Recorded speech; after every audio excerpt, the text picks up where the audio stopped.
Luca Zaia alla Fornace Carotta ieri sera, dove ebbe inizio un'altra avventura politica, quella di Massimo Bitonci, candidato all'epoca alla guida del comune di Padova. E proprio lui, il fedelissimo, era accanto al presidente Luca Zaia ieri sera. Forza Italia c'è. Forza Italia c'è. Forza Italia sosterrà la corsa di Zaia alle regionali. In cambio il partito ha chiesto il sostegno a Giovanni Toti per le amministrative in Liguria. Ascoltato, applaudito, acclamato dai tanti militanti ieri sera, Zaia ha ribadito i punti fermi della sua campagna elettorale. Sicurezza sicuramente, ma anche lavoro, perché dobbiamo sdoganare questa disoccupazione che ancora c'è, è la più bassa in Italia, ma noi puntiamo come obiettivo avere quella ante 2008. Poi l'invito al voto, andate a votare che così vinciamo.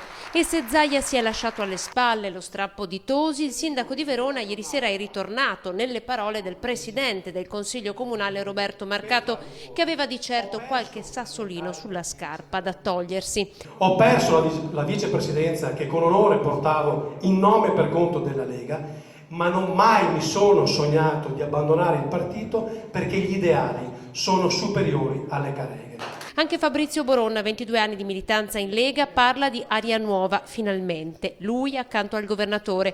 Il suo sarà infatti con tutta probabilità uno dei nomi in lista per il Consiglio regionale del Veneto. La Regione è comunque il centro della promozione, il centro del recupero dei finanziamenti europei e soprattutto non dimentichiamo che dalla Regione parte il nuovo progetto dell'ospedale di Padova.